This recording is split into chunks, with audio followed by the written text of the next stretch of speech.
Bom, bom dia a todos. Então, aqui, iniciando a gravação do grupo de estudos, 27 de julho. Então, a gente vai para o capítulo 5 do livro do Buchanan, aí, O Nosso Destino Moral.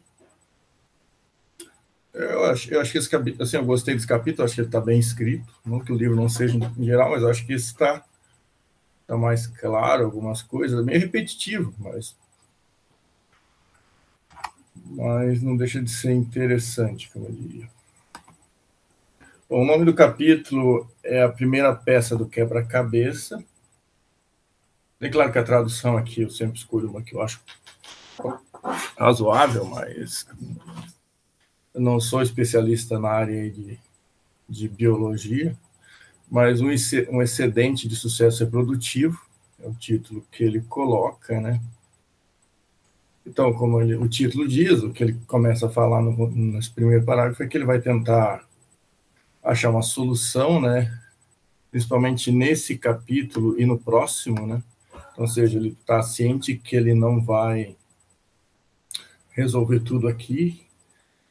Assim, para quem também, acho que todo mundo está participando, mas o quebra-cabeça é as duas grandes expansões, né? Como é que você explica as duas grandes expansões morais, que é a expansão que ele chama de direitos humanos, que inclui todos os seres humanos como iguais portadores de consideração moral, e alguns seres não humanos, alguns animais não humanos, vamos dizer assim, também como fazendo parte da consideração moral. Então, assim, como é que você explica isso? Então, ele defende que as explicações evolutivas do que ele chama de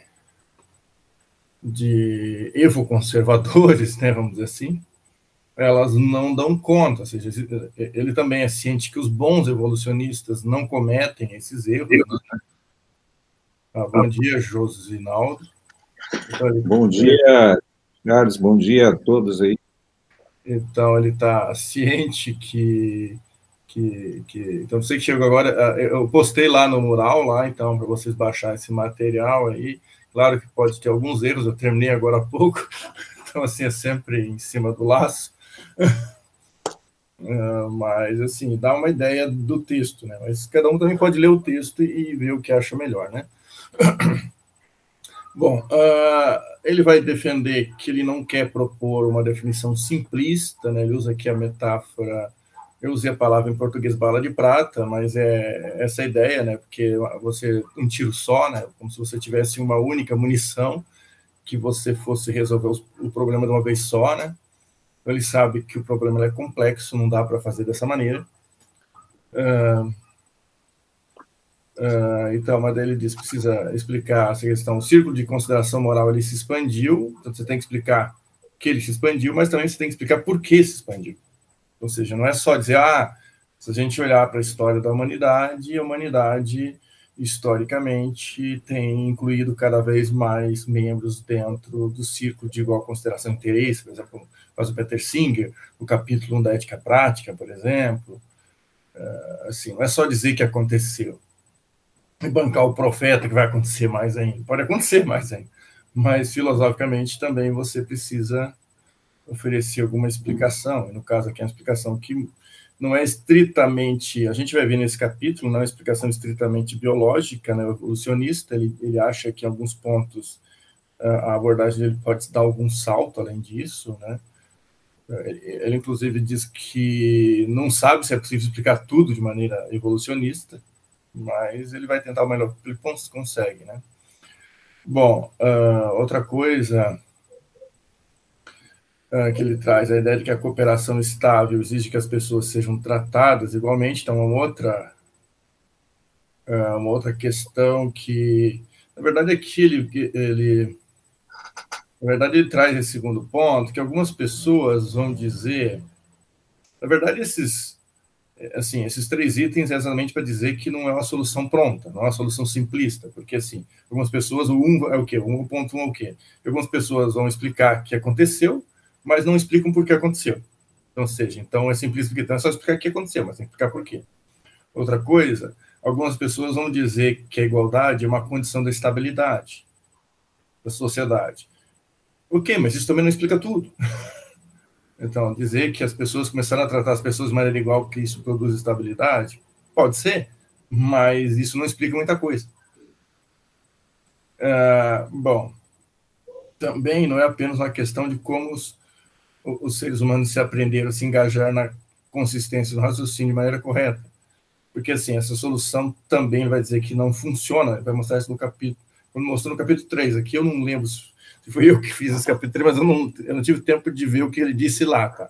Então, aqui, como é um grupo de estudo, aqui eu não consegui fazer o dever de casa. Então, agora seria necessário ir lá no capítulo 3 entender por que ele falou isso, tá, pessoal? Então, aqui fica muito mais a questão para a gente voltar em algum momento, mas ele diz que essa terceira via aqui, vamos dizer assim, ela já foi excluída em algum lugar no livro e teria que voltar lá para tratar disso. Pessoal, estou meio rouco, não é porque eu peguei gripe, eu comi um bolo quente aí, fiz besteira. O bolo quente ou a cervejinha? Então, você vai esquentar bolo no micro-ondas, dá problema, sabe? Então, bom.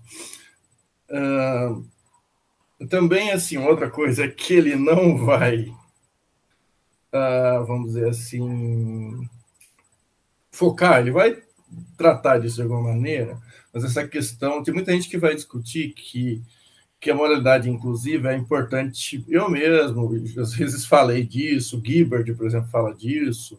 Então, é um tema muito comum em discutir ética e biologia, você falar que a moral... Assim, porque, na verdade, o que acontece? Muitas pessoas vão pelaquela ideia do gênio egoísta, aquela ideia de que a moralidade, do ponto de vista biológico, seria algo egoísta, assim, e que é luta do mais forte, etc. Algumas pessoas vão dizer que não é bem assim, porque haveria adequação ou vantagem reprodutiva, vamos dizer assim, você ser moral, porque, vamos pensar, porque as mulheres procurariam parceiros estáveis, etc., para manter a prole, etc. Então, você tem razões que indicam que pode ter sido o caso que a moralidade trouxesse vantagens adaptativas, e não o contrário. Então, que a biologia não é um bando de egoísta, né? Então, acho que então, essa solução que ele está meio descartando aqui, que ele não vai fazer, é uma coisa que as pessoas trazem exatamente para atacar uma visão que era muito comum, hoje eu acho que não é mais tanto nessa dimensão, que é essa visão de que, quando você fala em biologia, você não está falando numa luta insana de egoístas e egocêntricos, não. O processo era muito mais cheio de nuances, muito mais complexos do que isso, então a moralidade ocupou um papel também aí, ou seja, aquela ideia de que, vamos pensar, o homem mais forte conquistava as mulheres, não é esse o caso, porque esse poderia não dar estabilidade para a mulher manter a prole, essas coisas. Então, mesmo do ponto de vista quase que egoísta, vamos dizer assim, adaptativo, ela poderia procurar pessoas que dessem segurança para ela. Claro que alguma força física era importante para caçar, para catar coisa, para lidar com a lavoura, etc. Mas não necessariamente você precisava ser um guerreiro, assim, no sentido robusto, vamos dizer assim. Bom, o que ele vai dizer que a solução que ele vai propor ela é honesta, embora ele vai até dizer tipo uma proto-solução, né? Ou seja, assim, ainda não está pronto, é meio que um projeto de solução, vamos dizer assim. Vai envolver o pensamento evolucionista, mas ele diz que ele não necessariamente precisa chamar de uma solução evolucionista ao grande quebra-cabeça. Ela terá componentes evolucionistas, por isso que ele está dizendo, ele não é puramente evolucionista, mas ela vai ter várias partes que são dessa perspectiva. Mas não vai ser completamente. Então, como eu falei, vai ter algumas coisas que vão ser de outras coisas, de outros aspectos. Ou seja, e também, assim, o que ele diz, como eu não consigo explicar isso que eu estou dizendo aqui, exatamente como é que a minha solução seria, que elementos são de uma coisa, de outra, assim, seria uma coisa complicada. Então, assim, eu vou direto a ela e cada um julga do jeito que acha melhor. Assim, então, é mais ou menos assim, olha, eu acho que seria muito complexo eu tentar dar uma explicação de por que ela é parcialmente uma coisa e parcialmente não é uma coisa. Então, eu acho que o melhor jeito é simplesmente explicar qual é a minha solução e cada um julga o que é evolutivo, o que não é, e assim por diante. Né? Então, bom, daí ele vai para outra sessão. Como diz, vocês podem parar, pessoal. Como diz, é grupo de estudo, não é aula. Se vocês quiserem comentar alguma coisa, vocês podem levantar a mão. Aí. Na próxima sessão, a chave para resolver o grande quebra-cabeça. Assim, uma história da evolução cultural. Claro que ele usa a palavra aqui sempre story. Mas, bom, eu não sei se muda muita coisa, mas, assim, porque história às vezes tem a ver com fairy tale, né? Assim, eu acho que é mais do que fairy tale. É mais do que contos de fadas. Bom, até aqui eu vou citar o trecho que ele coloca até mesmo em itálico lá no texto dele, né, essa passagem toda aqui, que ele diz, olha, eu vou apresentar a minha posição ali nessas páginas 119 e 120. Então, se os humanos têm uma mente moral biologicamente evoluída, que inclui uma plasticidade adaptativa, que lhes permite responder de maneira tribalista ou inclusive a estranhos, e se sua tendência para responder de maneira tribalista é desencadeada por sinais de ameaça, que imitam as condições mais duras do meio de evolução adaptativa, assim, eu estou traduzindo aquela expressão EEA dessa maneira, tá, pessoal? Embora esse termo ele não é muito informativo, né? Então, poderão evitar as moralidades tribalistas na medida em que empregam suas habilidades de construção de nicho cultural para criar ambientes em que esses sinais de ameaça estão ausentes ou significativamente mitigados. Em termos mais simples, não estamos condenados a moralidades tribalistas, temos o potencial para desenvolver moralidades inclusivas, porque o caráter de nossa moralidade é ambientalmente condicionado e podemos moldar nossa mente. Na verdade, assim, eu acho que aqui o que ele está dizendo, para quem está acompanhando o grupo desde o começo, isso aqui já estava dito de maneira, claro, menos precisa, mas ele já vem desenvolvendo essa ideia aqui em partes, né? Eu acho que ele já tem desenvolvido de uma maneira ou de outra essa ideia, então, de que a nossa mente moral, ela é plástica. Então, ele apresentou a ideia da plasticidade, ele já apresentou a ideia de que a gente pode ser mais inclusivo ou menos inclusivo e que isso tem uma dependência do meio. Talvez o que ele tem trazido mais recentemente, e que acho que é o mais forte nesse capítulo, essa ideia da produção dos nichos, né? Assim, embora já estava presente a ideia de que a gente deve buscar controlar o nosso ambiente para evitar que a moralidade tribalista se torne predominante. Mas o que ele vai mostrar agora, na verdade, talvez explicar como surgiu e por que surgiu, na verdade, que eu acho que essa é parte da explicação evolutiva aqui, como é que lá nos primórdios isso mais ou menos se desenvolveu. Então, ele vai tentar oferecer um esboço, não assim, porque ele, como eu falei, ele deu essa ideia já estava posta. O que ele vai tentar agora oferecer uma explicação melhor de por que aconteceu dessa maneira. Assim, mais ou menos, por que esse esquema que ele apresentou é adequado para explicar o problema. Bom, agora que temos a ideia básica em mente, podemos oferecer detalhes. Então, assim, também, eu apresentei a tese. Agora eu preciso explicar melhor as coisas. Então, assim, ele vai, inclusive, apresentar, acho que 8 itens aqui. Então, serão 8 itens. Então, ele vai dividir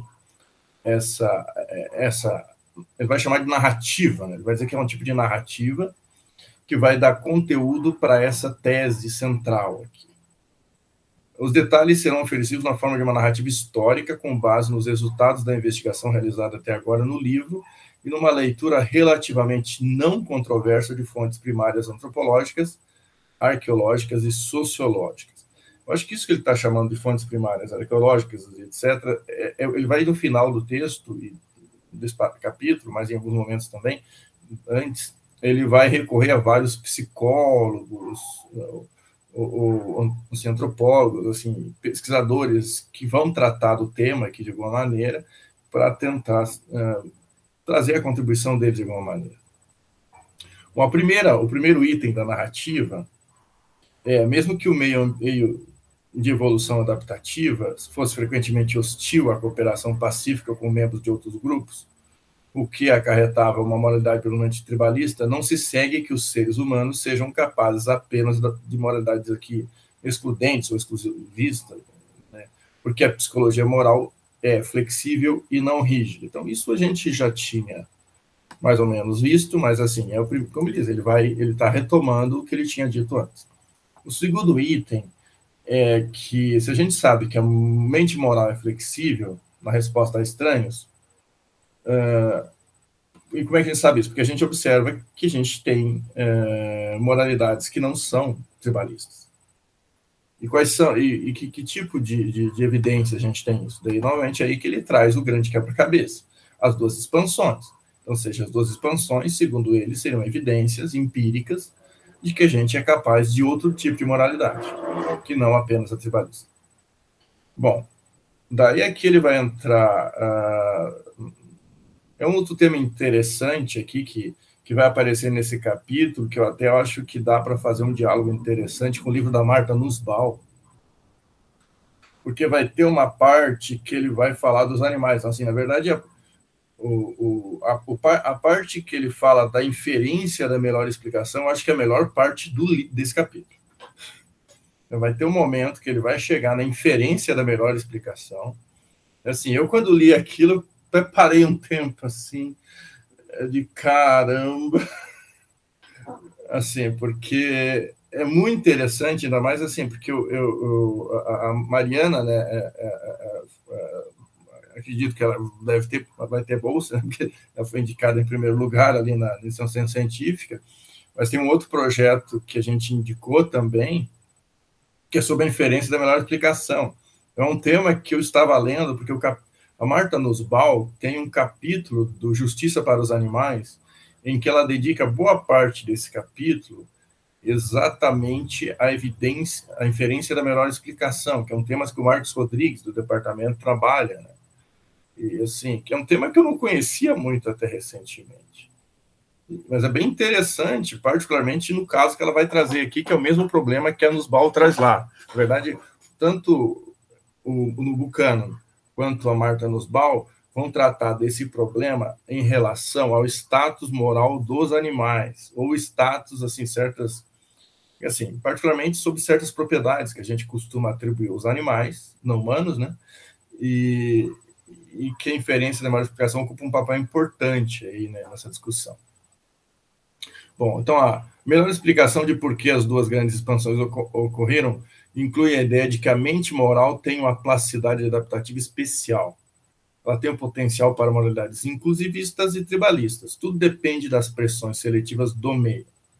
Daí que ele cita o exemplo, né, a flexibilidade em responder a estranhos teria aumentado a adequação reprodutiva em certos meios de adaptação evolutiva, onde a ameaça de parasitas, então, ou seja, estranhos era menor e havia maior abundância de recursos, o ato de cooperar com estranhos era aceitável. Então, ou seja, quando você tinha uma situação, vamos dizer assim, em que o meio era mais favorável, assim, você não tinha tanta competição por comida, era mais provável que você conseguisse desenvolver nesse meio um tipo de moralidade mais inclusivista. Vamos pensar. Então, talvez a gente perceba até na gente mesmo, quando a gente está em momentos mais de fartura, a gente é mais de boa, vamos dizer assim, com os nossos recursos, e quando há momentos de escassez, você acaba protegendo mais. Então, acho que é um pouco da psicologia humana que ele está trazendo, ou seja, a nossa maneira como a gente lida com certas circunstâncias depende do momento que a gente se encontra, do contexto, né?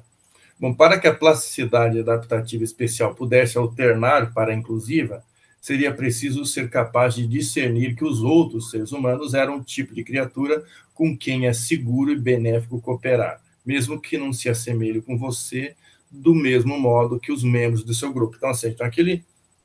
bom dia, Andressa. Aqui ele traz a questão, ou seja, ele está oferecendo o passo, porque assim, ele disse antes que é preciso a plasticidade, que é preciso ser capaz da moralidade inclusiva, mas agora ele traz um outro elemento. Essa moralidade inclusiva, que tipo de mente moral é necessária para exercer essa capacidade? Então, ou seja, tudo bem, Andressa. Então, é isso que ele começa a trazer, então, é preciso um tipo de estrutura mental, de modo de raciocínio, para permitir que a gente consiga ver o outro como uma pessoa que a gente confia para cooperar. Então, isso significa o reconhecimento de um status moral também assim. Daí aqui ele vai trazer o quê? Que também, quando você consegue cooperar inicialmente com as outras pessoas, nesse processo adaptativo, evolutivo, esse primeiro contato, essas primeiras interações, vamos dizer assim, que não eram agressivas, vamos dizer assim, que não eram eminentemente agressivas, essas primeiras interações não significavam que você tinha atribuído ao outro membro da interação um status igual aos outros membros do seu grupo. Então, ou seja, você apenas confere, ele vai dizer, um status moral limitado. Então, ou seja, essa pessoa não é mais entendida como um mero agressor, mas ela também não é um membro pleno. Ela é uma pessoa que apenas você começa a abrir espaço para uma interação moral, você confia um pouco mais nela, mas confia desconfiando, como diz, é um pouco assim que funciona, mas não é um status pleno, né?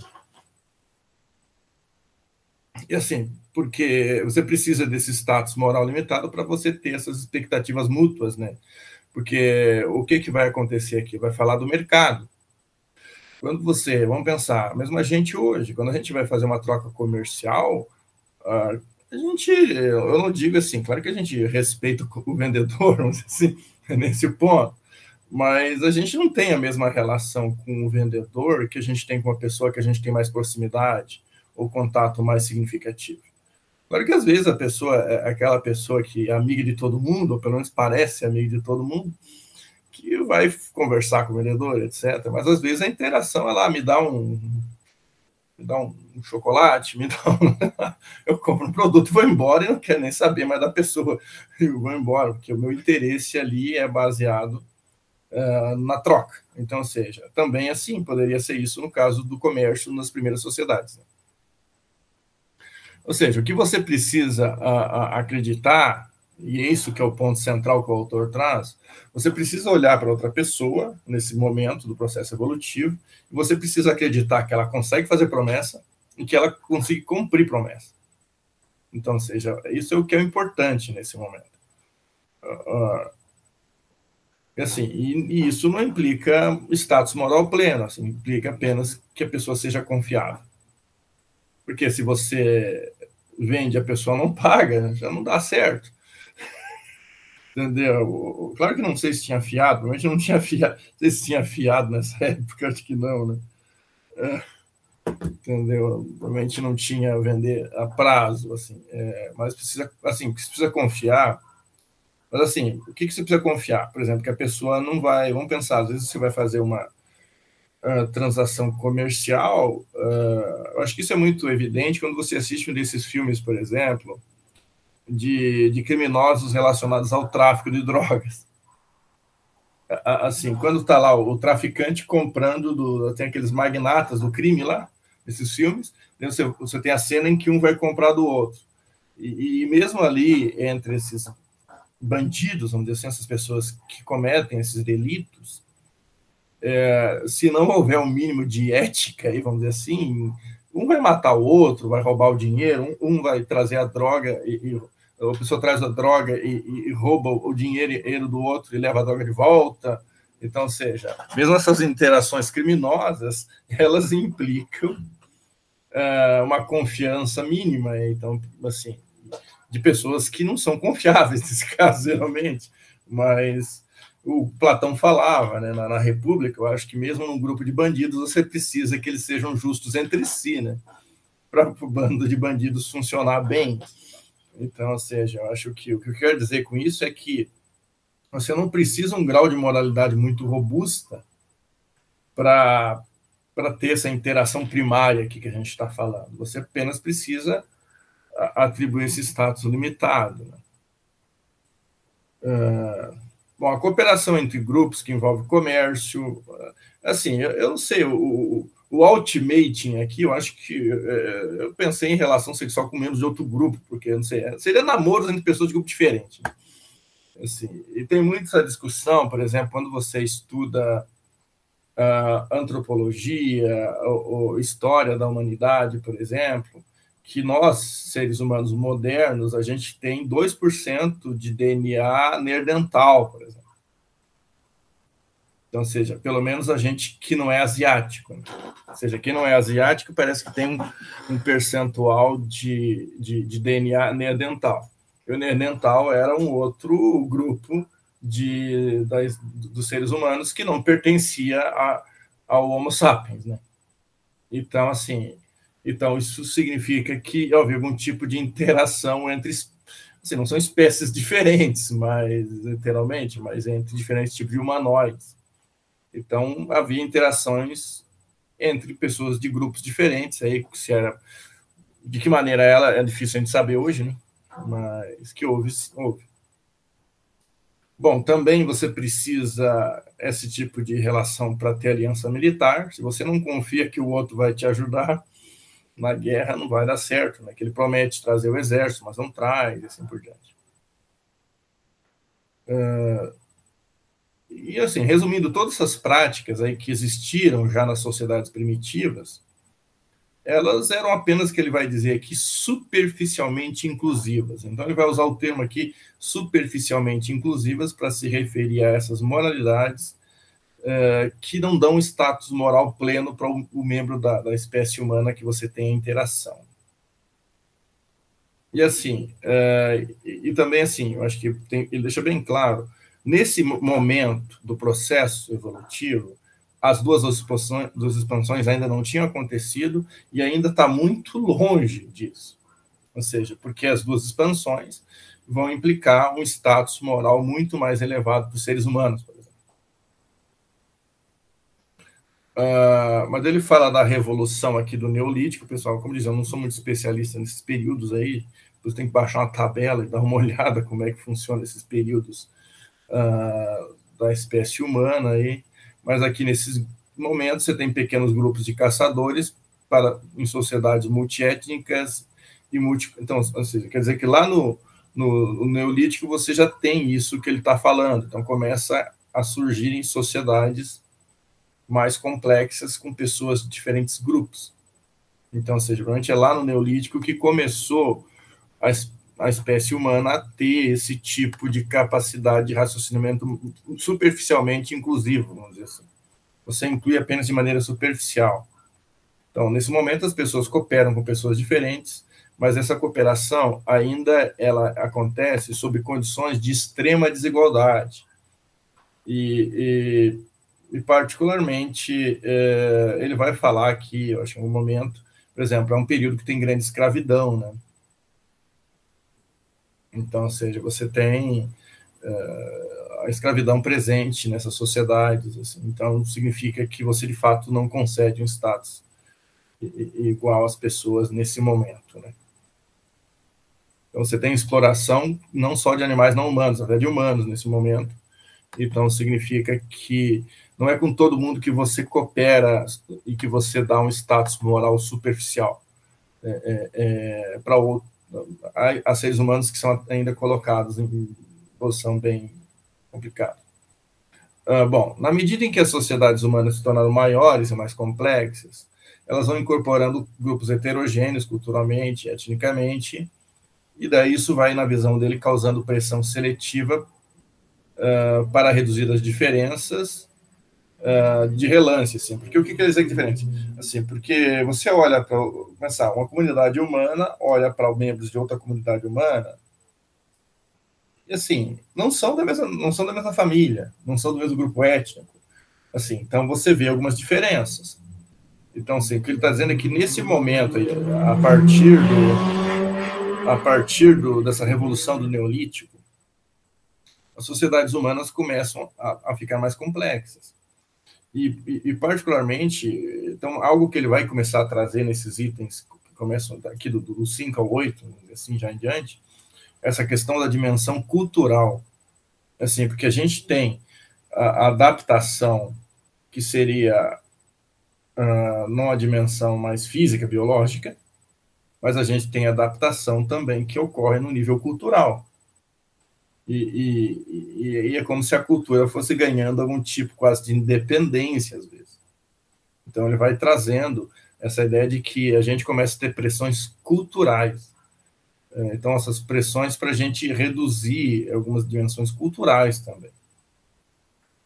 Então, assim, particularmente, assim, começa a haver uma pressão para que as pessoas parem de olhar, de olho atravessado, vamos dizer assim, de olhar de maneira depreciativa para pessoas que são apenas aparentemente diferentes, mas que não são diferentes. Então, assim, começa a haver essa pressão nessa direção. Então, só que para acontecer isso, isso precisa que a gente desenvolva, ele diz, capacidades sofisticadas de discernimento. Então, ou seja, não era todo mundo que consegue. A gente pode dizer, mesmo hoje, tem pessoas que não conseguem discernir muito bem algumas coisas, né? Mas, nesse momento, a gente precisou, então, desenvolver um discernimento para a gente ser capaz de olhar para pessoas diferentes, assim, e ver que, apesar da diferença, existe uma igualdade. Ou seja, e que era possível cooperar com pessoas diferentes. Então, e assim, daí ele vai citar aqui alguns impérios antigos, né? Eu já não sei como é que se situa nessas datações aí mais amplas, mas ele fala da expansão do comércio na China, né, pessoal? Então, isso não é de agora. Então, assim, a gente pensa, a China não começou a fazer isso agora. A China começou a fazer isso talvez há uns 4.000 anos, pelo menos. Então, assim, isso é uma história de longa data.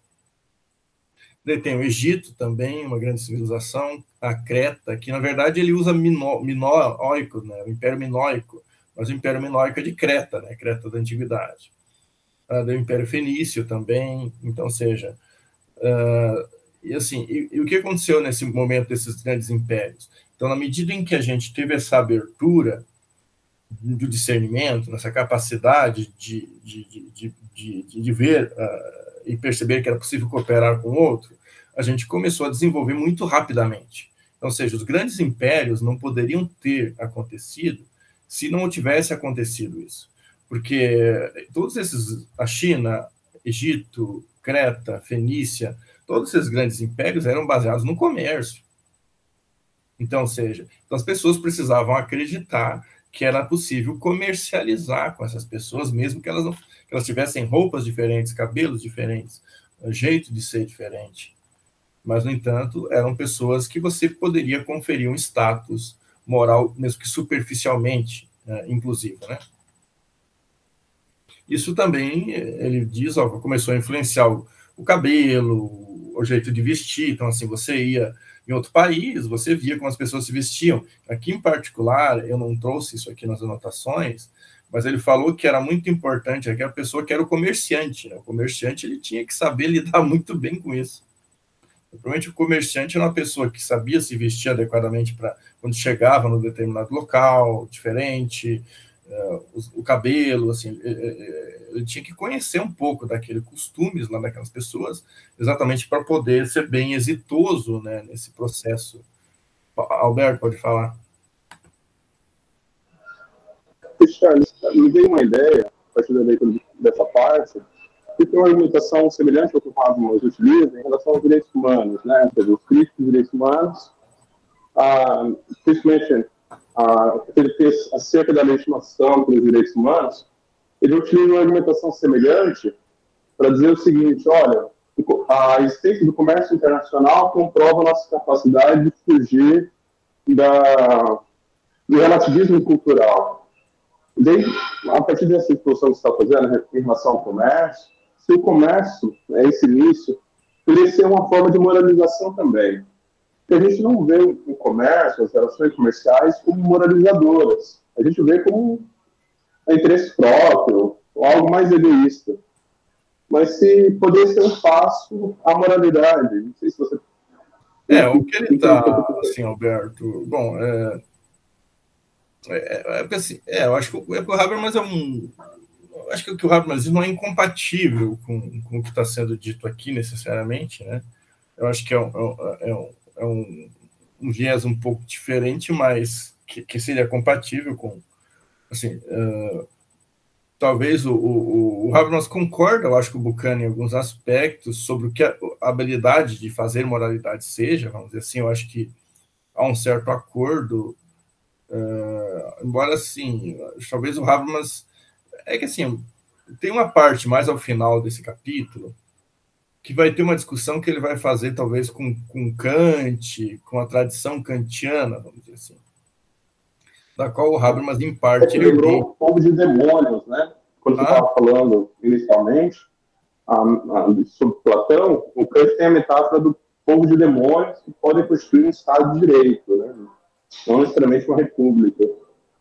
Então, assim, Alberto, assim, mas eu acho que isso assim, eu acho que lembrar essa passagem aí é exatamente o que o Buchanan quer trazer de igual maneira, porque vamos dizer assim, o que o Kant quer dizer é que o Estado é possível para o povo de demônios desde que eles tenham entendimento.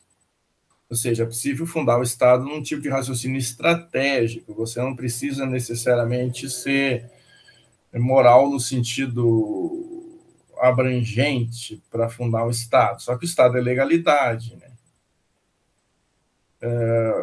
Mas, assim, existe uma... É que eu lembrei de uma passagem do Habermas que talvez coloque um problema nessa passagem dos demônios aqui, do Kant, que é a questão da crítica que o Habermas faz a maneira como o Hobbes, por exemplo, usa a regra de ouro. Você está entendendo? Porque assim, o Hobbes, quando funda o Estado no alto interesse, o Habermas ele vai dizer que ele usa a regra de ouro. Ele usa a regra de ouro como uma das leis naturais lá no momento do estado de natureza. E o ponto do Habermas é que sem socialização, que seria só possível uma sociedade, vamos dizer assim, então, porque o Hobbes pensa nos sujeitos como totalmente não socializados, né? Como egoístas racionais. O que o Habermas pensa é que esses egoístas racionais nunca seriam capazes de avaliar se é vantajoso fundar o Estado ou não. Você está entendendo o meu ponto? Então, eu diria que, tentando comparar aqui com o que a gente está discutindo hoje, o que o Buchanan está dizendo é que é preciso um pouquinho mais do que esse interesse racional para começar a desenvolver a moralidade, né? A desenvolver essa interação. Assim, claro que essas pessoas aqui, elas tinham vantagens nessas interações, e talvez a motivação para elas procurarem, por exemplo, às vezes, interagir com outras pessoas era o comércio, a proteção, como na guerra, o interesse, vamos dizer assim, como tem a questão das relações sexuais, o interesse sexual no membro de outra espécie, de outro grupo, etc. Mas acho que o ponto é que o Buchanan quer trazer é que essas interações, elas implicam uma capacidade de raciocínio mais ampla do que o mero interesse egoísta grupal.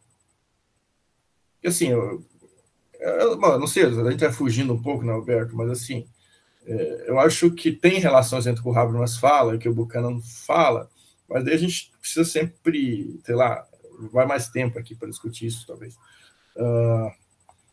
Bom, mas voltando aqui, bom, resumindo aqui mais para trás, mais adiante, ele vai dizer o seguinte, que uma habilidade que está envolvida nesse processo, então, dessa moralidade que ele vai chamar de superficialmente inclusiva, tem a ver com as pessoas terem capacidade de inferir intenções e caráter que poderiam sugerir que uma pessoa mais confiante ou menos confiante, etc. Então, ou seja, pessoas que têm essa habilidade maior ou menor, elas vão ter diferentes vantagens adaptativas. Tem um momento no livro que ele até chega a falar que pessoas que tinham essa habilidade significativa, elas provavelmente foram pessoas que foram muito bem sucedidas, né? Assim, até mesmo evolutivamente, ficaram ricas e mantiveram sua prole, etc., porque elas tinham mais habilidade adaptativa, sabendo identificar, né, isso. Só que ele traz aqui, eu acho que ele traz mais precisamente aquilo que eu falei no final da outra. esse pós-neolítico aí é um mundo cheio de desigualdades, porque você vai ter a onipresença da escravidão, né?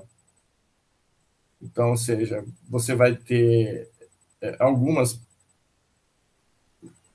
pessoas exercendo algum tipo de moralidade superficialmente inclusiva, mas a grande maioria das pessoas ainda vai ser excludente, né? Então, ou seja, como diz, aqui é apenas um começo. Então, assim, a gente está muito longe nesse momento daquilo que a gente vai chegar depois. Então, assim, o mundo nesse momento não é a coisa mais bonita de ser vista. Bom, avançando para o outro item,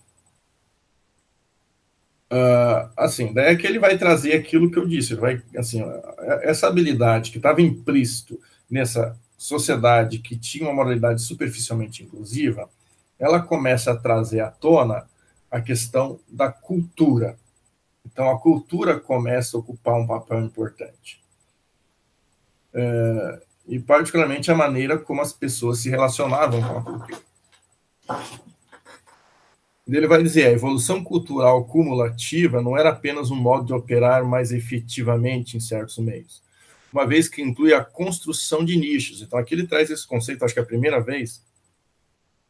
Esse conceito é fundamental até mesmo na definição que ele trouxe lá no começo desse... Assim, a ideia é que a gente é capaz de construir o meio em que a gente interage. Então, o ser humano, ele consegue moldar o meio. Se você consegue mudar o meio, assim, o ponto da tese dele é que a nossa mente, ela tem uma influência do meio. Mas se a gente consegue controlar o meio, a gente consegue controlar também a maneira como a gente reage, né? Então, meios mais favoráveis ao desenvolvimento de mais inovações culturais. Então, ou seja, ele vai dizer também que, na medida em que a humanidade foi se desenvolvendo, a gente conseguiu cada vez mais desenvolver inovações culturais, não só inovações biológicas ou coisa do tipo. Assim, ele vai datar aqui, então uma coisa bem mais recente, como a primeira metade do século XVIII, como um momento muito importante aqui nesse processo de inovação cultural. E, assim, aqui, novamente, também a gente talvez teria... Eu fiquei pensando, quando eu estava lendo esse livro, né, esse texto, assim, a gente conhece muito pouco da história do Oriente, né? Assim, então, isso talvez seja um problema aqui para a gente, lendo esse livro, assim, porque talvez ele também, porque a gente é ensinado através da história do Ocidente. Então, assim, a coisa que eu fiquei pensando é, talvez daqui 300, 400 anos, quando a gente tiver mais informações sobre a história das outras civilizações, de maneira mais clara, e talvez de primeira mão, e não apenas como o Ocidente conta essa história, talvez a gente possa ver que algumas coisas aconteceram em outras datações, né? E não na datação que o Ocidente coloca. Só trago essa dúvida que eu fiquei aqui sobre isso, assim, porque ele coloca que a Europa, no século XVIII, ela vai começar com esse processo significativo de inovação cultural, e isso vai causar uma mudança mais drástica, né, nesse meio de adaptação evolutiva. Ele vai dizer que alguns desenvolvimentos até aconteceram um pouco antes dessa data, né? Ele coloca a data ali de 1450 da era atual como sendo um outro evento que é importante para esse processo que vai permitir a inovação cultural. Aqui ele vai falar do Estado moderno e a ideia do monopólio da violência, né? Ou seja, então ele coloca como sendo um evento importante nesse processo.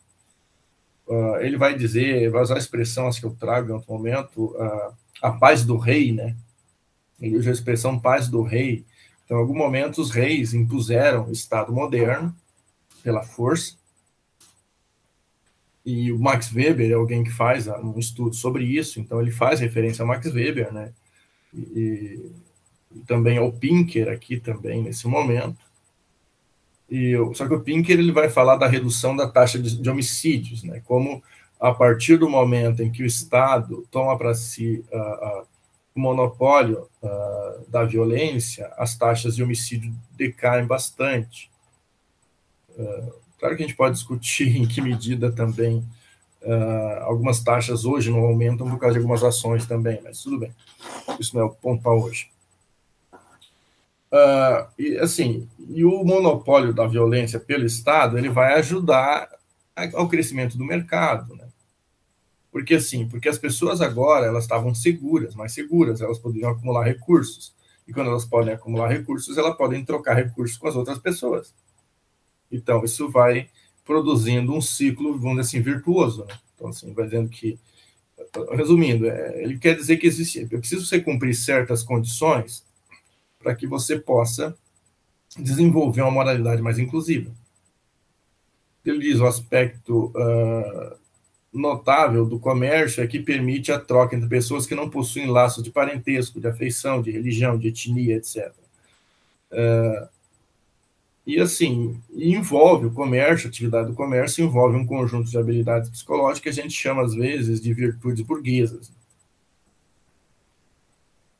Também ele vai dizer que as pessoas que tiravam vantagens desse cenário do comércio, pelo menos as pessoas que enriqueciam mais, né?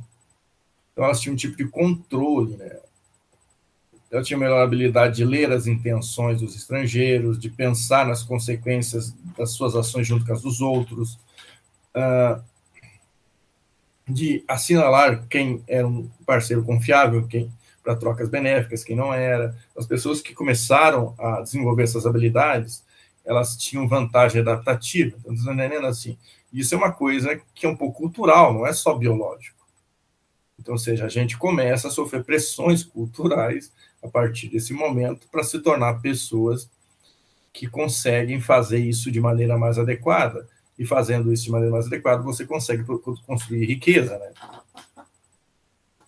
E ele vai trazendo agora um outro ponto que é fundamental nesse capítulo, é a questão do raciocínio moral. No fundo, o que ele está dizendo aqui, que vai chegar como consequência dessa discussão, é que para a gente chegar na moralidade inclusiva, plenamente inclusiva depois, a gente precisa desenvolver habilidades que vão torná-la possível. E daí ele vai trazer essa questão da aplicação de regras às novas situações. Então, toda essa situação, a partir do século XVII, aqui em diante, claro que isso também existe, ele vai falar que também que existiu em momentos anteriores, a questão toda é saber aplicar regras a situações novas é uma habilidade sofisticada. Como diz, às vezes a gente aplica regras de maneira cega, burra, e acaba cometendo equívocos, né? Então você tem que ter uma certa dinâmica mental aí para saber aplicar as regras com maior dinâmica, vamos dizer assim. E aqui que ele fala disso que eu estava dizendo antes, ou seja, as pessoas que tinham grande habilidade nisso, elas tiveram um sucesso absurdo, né? Só que daí ele traz um parênteses aqui, mesmo que essas pessoas, porque ele vai dizer, bom, se as pessoas que tinham mais habilidades de perceber quem era confiável e quem não era confiável, fazer comércio nesse sentido aí, elas produziram riqueza, então significaria que elas teriam mais filhos. Só que daí ele traz um ponto, que os estudos também mostram que pessoas que têm a condição econômica melhorada tendem a ter menos filhos. Então, é um pouco complexo o processo, né? Daí o que ele vai trazer aqui, que foi o que ele traz aqui, eu acho que é um aspecto importante para várias outras mudanças, talvez, que a gente tenha daí na questão cultural, eu acho que eu não sei se ele vai chegar nesse livro nisso, mas, que a própria questão da emancipação, da questão sexual, etc., porque você não precisa mais ter relações sexuais só para se reproduzir, porque você começa a ter condições de vida melhores, então você começa a ocupar o seu tempo com outras coisas também, etc. Então isso vai, talvez, o que ele está falando é o que está formando o germe para outras evoluções que vão ter mais adiante a nível cultural na humanidade, né? Bom, a expansão do círculo moral baseado no comércio, esse é o ponto 7, né, do narrativa, concedendo a estranhos o papel de parceiros comerciais, estendeu respostas inclusivas superficiais a cada vez mais pessoas e pavimentou o caminho para chegar na grande expansão. Ele vai dizer, o próximo capítulo é que vai explicar, né, essa nova aplicação das velhas habilidades ao pensamento moral crítico de fins abertos, assim que eu traduzo, né? e como é que isso pode levar às duas grandes expansões em condições que não são exatamente as usuais, né? Então, aqui, na verdade, ele retoma o ponto 7, mas dizendo, ó, eu vou fazer isso com mais detalhes mais à frente, né? Bom, depois o item 8, inovações culturais da era moderna.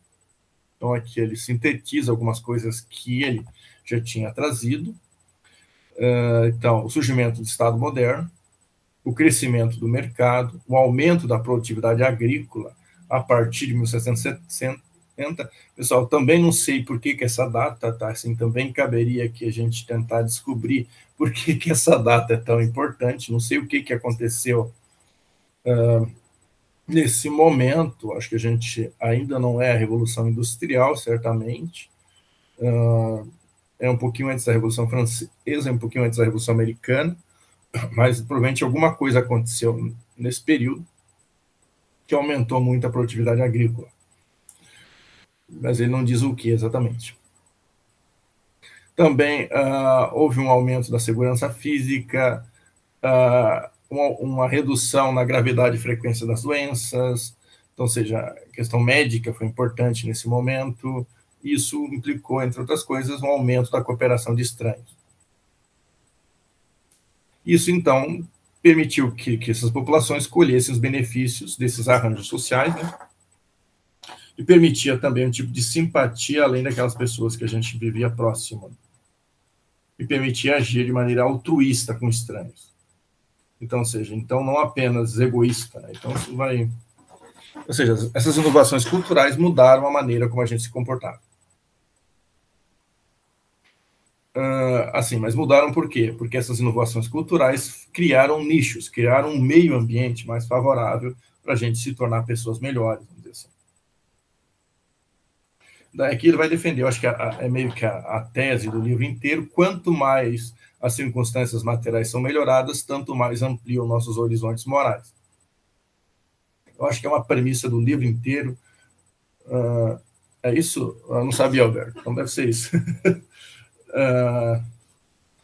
Então, assim, resumindo, o ponto dele é: se a gente melhorar o mundo, a gente melhora os costumes. Se a gente piorar o mundo, a gente piora os costumes. Então, a gente tem que levar isso sempre em consideração.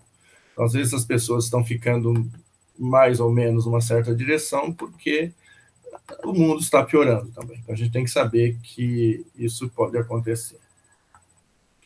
Bom, agora, então, acabou a exposição. Então, eu terminei agora só a exposição da narrativa.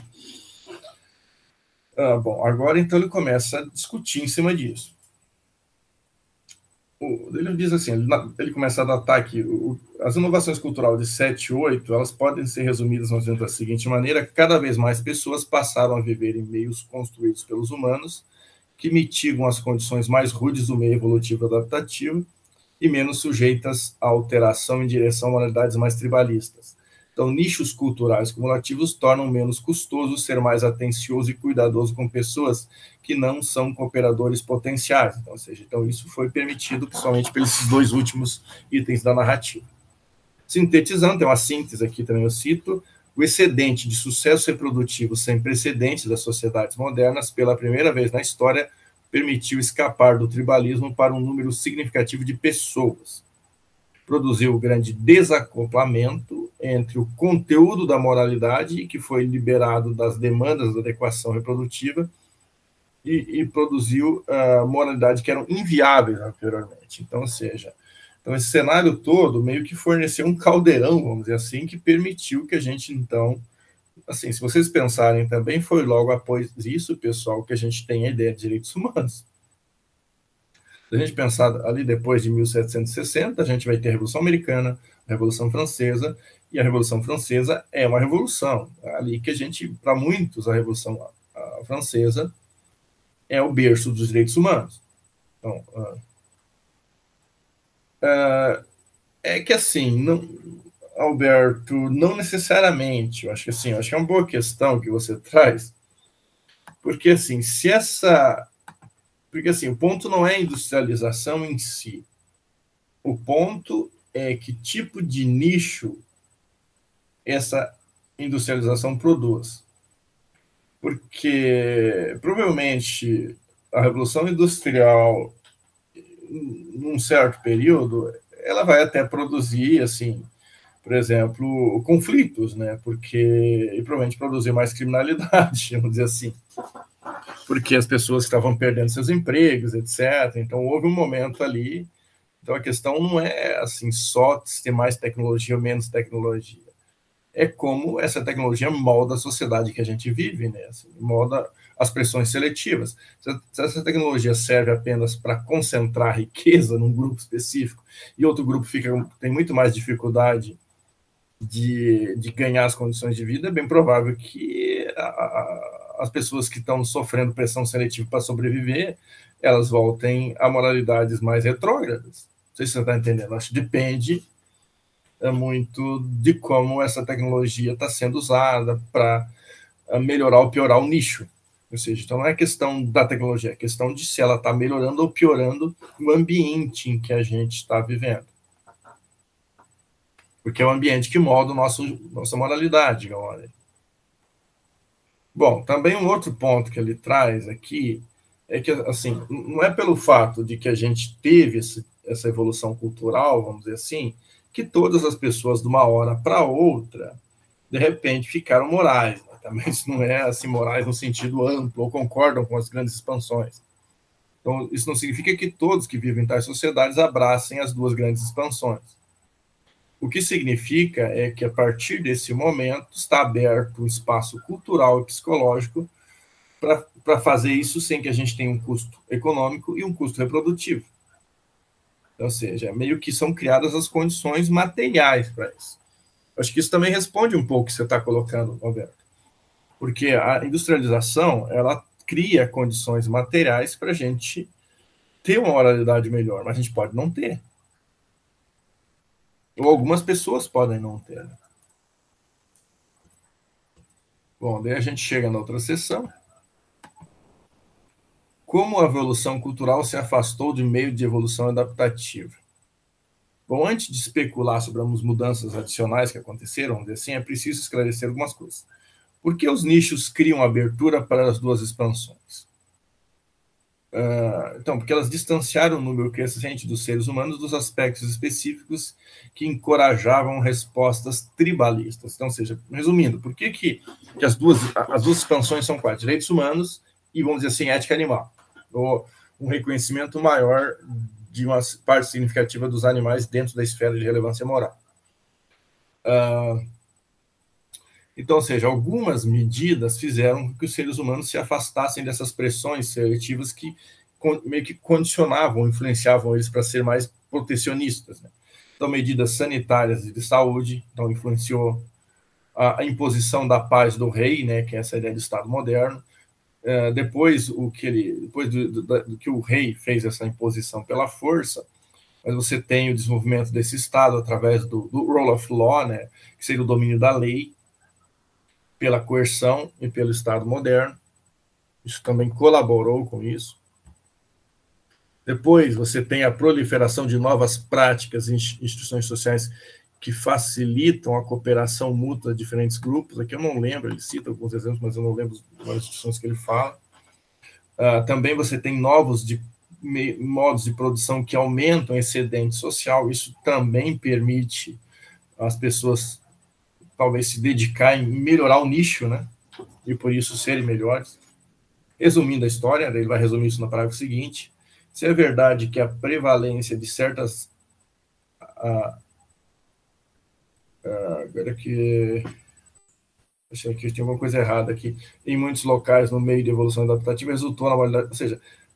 Ou seja, a presença de certas ameaças, acho que ameaças aqui, ou seja, certas ameaças em certos locais produziam uma moralidade tribalista,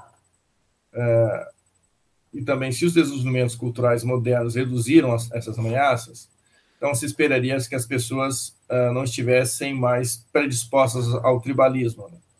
Ele cita aquele exemplo da pulga, pessoal, que eu até agora não entendi muito bem. Assim, tem um exemplo da pulga aí, que é um exemplo que é um contra-exemplo, porque parece que a pulga, mesmo sofrendo pressão, sei lá, ela tem um comportamento dissonante com o que ele está defendendo aqui. Eu acho que, como diz, acho que é um exemplo para ser analisado depois, em separado, porque eu ainda não entendi bem o exemplo da pulga. Alguém é a entende? fuga d'água, né? Ele gosta Ele até fala a plasticidade dela, né? Ele sobrevive em condições inóspitas. Assim, eu tenho uma diferença, assim, eu não captei bem a intuição dele da pulga ainda. Bom, depois ele vai para uma outra sessão bem curta, porque a história evolutiva cultural até aqui não é suficiente para resolver o grande quebra-cabeça, que é as duas grandes expansões. Bom, ele resume isso num parágrafo. Então, dizer que o processo aconteceu dessa maneira, como ele está dizendo até agora, mostrar como e por que algumas pessoas desenvolveram a moralidade inclusiva é outra coisa. Ou seja, uma coisa é você dizer, olha, até agora aconteceu assim. Mas a pergunta é como e por que isso aconteceu assim. Você dizer que ela aconteceu, ok, mas agora tem que explicar de que jeito, por que aconteceu. Bom, a história da construção de nichos explica apenas como algumas pessoas, né, desenvolveram moralidade superficialmente inclusiva. Não explica por que pessoas que poderiam desenvolver moralidades inclusivas profundamente, de fato, não fizeram isso. Então, ou seja, a questão aqui não é só a moralidade superficialmente inclusiva. A questão é por que algumas pessoas, em algum momento, foram além disso e se tornaram profundamente inclusivos, que abraçariam as duas grandes expansões. Né? Então, isso eu acho que é o que precisa ser explicado. Ele vai usar aqui a metáfora, vamos atravessar a porta, né, que a moralidade inclusiva abriu. Ele diz que agora é preciso fazer uma mudança da análise, né, vamos dizer assim. Até agora houve um esboço de explicação evolutiva do movimento em direção às duas grandes expansões, mas a gente não foi até chegar nelas. Né? A gente apenas explicou como mais ou menos algumas condições que eram necessárias para chegar nessas duas grandes expansões aconteceram, mas a gente ainda não foi até elas. A gente fez especulações sobre a evolução biológica e cultural com base em pressões biológicas e culturais. Seleção biológica produziu a mente moral e depois a seleção cultural se tornou o mecanismo predominante. É mais ou menos isso que a gente fez. Desse modo, até esse ponto, a análise foi construída num sistema amplamente evolutivo. Então, o que ele faz aqui é mais ou menos isso. Olha, ele descreve o que ele fez, que a gente viu até agora, ou seja, a gente mostrou com especulações biológicas, culturais, como é que mais ou menos a gente chegou em certo momento, e que em um certo momento em que a questão cultural se tornou predominante, particularmente ali no século XVIII, né, mais ou menos como ele falou. Mas a gente não conseguiu ainda explicar como é que esse negócio que chegou até o século XVIII chegou nos direitos humanos e chegou na questão dos animais. E eu diria que ele não vai fazer nesse capítulo, pessoal, ainda. Eu diria que ele vai trilhar algumas coisas a mais, mas isso ainda vai ficar por ser bem explicado. Especulações até agora não chegam a resolver o grande quebra-cabeça. Na melhor das hipóteses, tornam compreensível como teríamos feito a jornada evolutiva até as duas grandes expansões. Na melhor das hipóteses, explica como partimos de uma moralidade superficialmente inclusiva até criar as condições para moralidades profundamente inclusivas.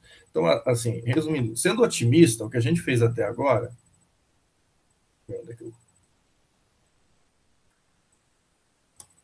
Vou ler aqui onde é que eu estou. Acho que é aqui. Isso aqui. Bom, o próximo passo é preencher a lacuna entre dois pontos. Alguns humanos se tornaram capazes de ser moralmente inclusivos, ou seja, algumas pessoas conseguiram ter isso. Então, há uma lacuna entre isso, e alguns humanos realmente se tornaram moralmente, profundamente inclusivos. Ou seja, há uma lacuna. Uma coisa é, eu tenho a capacidade de ser uma pessoa moralmente inclusiva, mas eu ainda não fui. Entendeu? Há uma diferença entre poder ser algo e, de fato, empregar essa potência. Ele vai dizer que a ponte, a bridge aqui para preencher esse espaço, a lacuna, assim, ele vai dizer, parece que ela não vai ser suficientemente evolutiva para alguns. Então, o que ele vai dizer é que algumas pessoas vão dizer que o que ele vai oferecer de resposta, pelo menos por enquanto, não é suficientemente evolutiva para explicar o que ele vai tentar defender. E o que ele vai defender? Ele vai trazer a questão do pensamento e da motivação moral. E de que tanto o pensamento quanto a motivação moral, a partir de um certo momento, eles puderam ser adotados de maneira independente do que se passou nos estágios de um até o 8. Então, assim, o que ele quer dizer é mais ou menos isso. A moralidade, num certo momento, ela se emancipou da biologia. Por isso que pode parecer não suficientemente adaptativo ou evolutivo. Porque, de alguma maneira, eu acho que o que ele quer defender, e é o que a gente pensa de uma maneira hoje, mesmo que a moralidade tenha surgido por razões biológicas, razões evolutivas nessa narrativa, o fato é que, para as duas expansões serem possíveis, a faculdade moral que é necessária para que isso aconteça é independente da biologia. E é esse salto que ele vai dizer que para alguns parece não tão evolutivo. Né?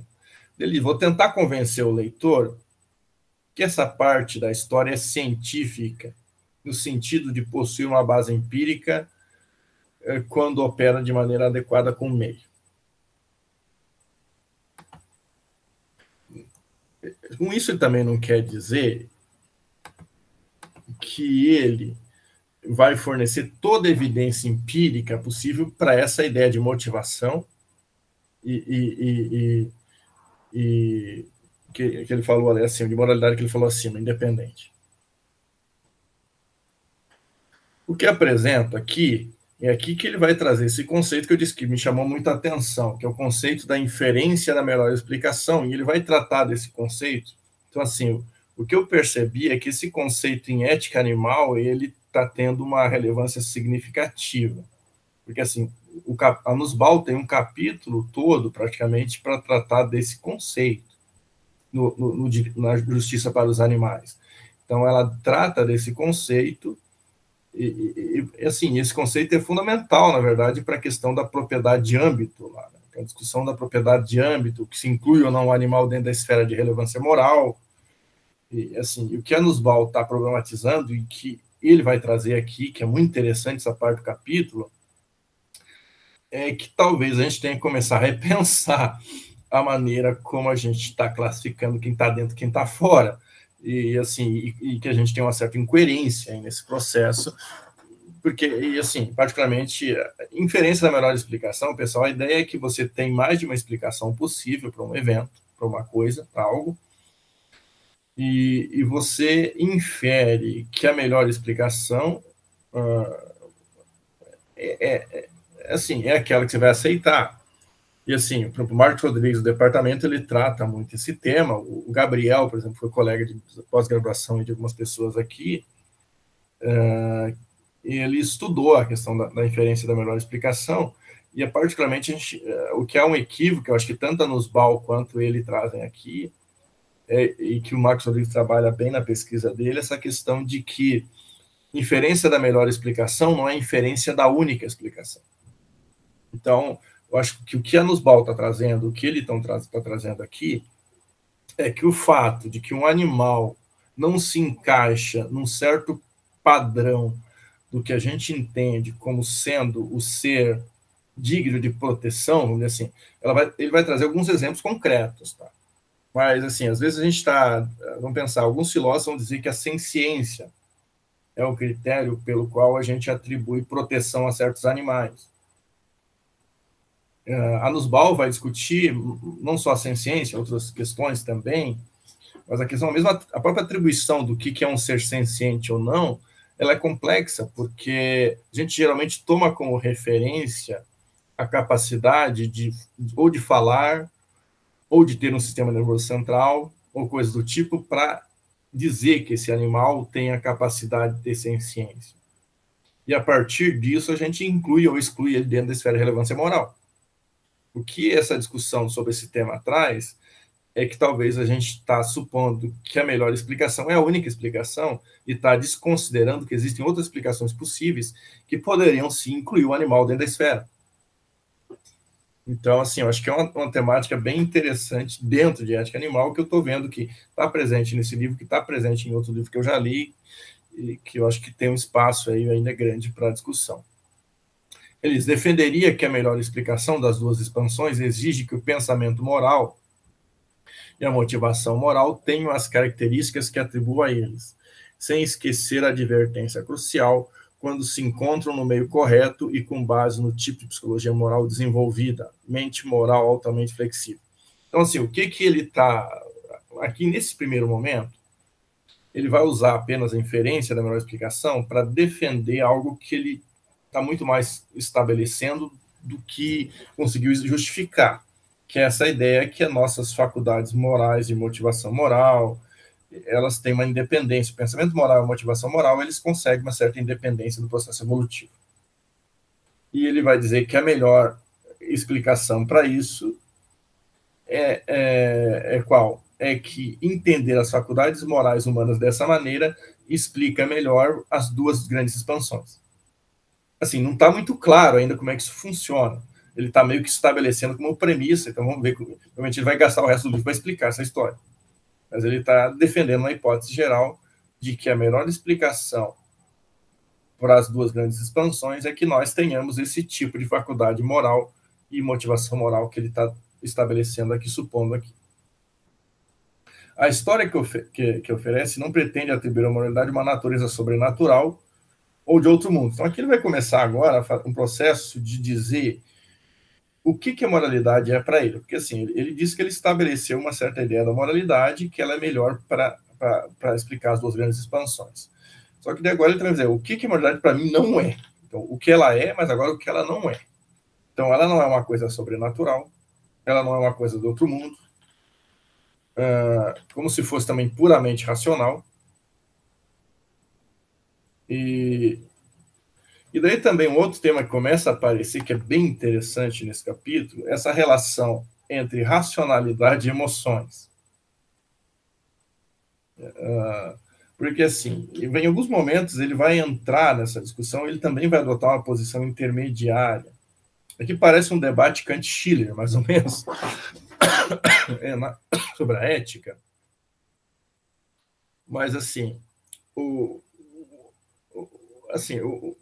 ponto dessa racionalidade de emoções é o que faz com que, assim, o que gera a mudança das emoções e o que gera a mudança nos valores. Então, é mais ou menos a ideia do equilíbrio reflexivo lá do John Rawls, que ele está, me parece, supondo aqui também essa ideia entre intuições e princípios, e você tem um balanço entre essas duas coisas, então não é rígido, então ele tem uma visão um pouco dinâmica.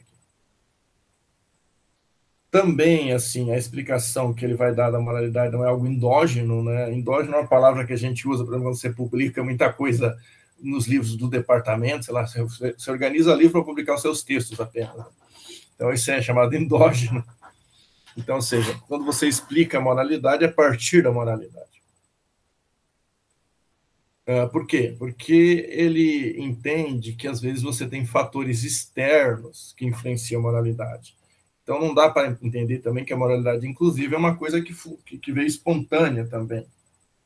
Ela pode ter tido fatores externos que levaram a mudança a acontecer.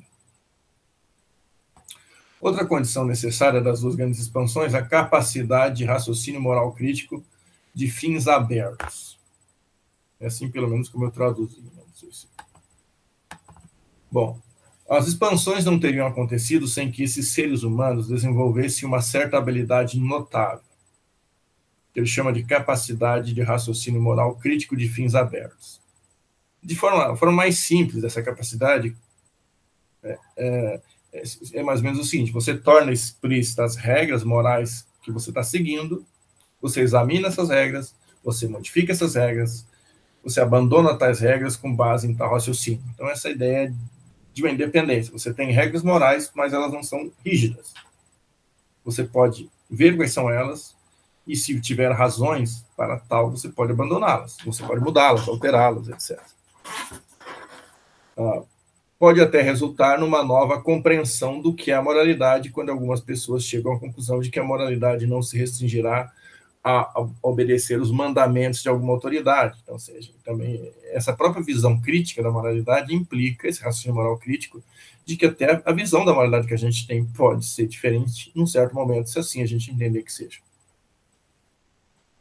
E daí é aqui que ele vai entrar nessa questão dos sentimentos, das emoções. Então, só que essa mudança não é só de sentimentos positivos. Então, não é só que de repente, eu comecei a ficar mais simpático com as outras pessoas que não são do meu grupo. Então, não é só uma mudança de sentimentos.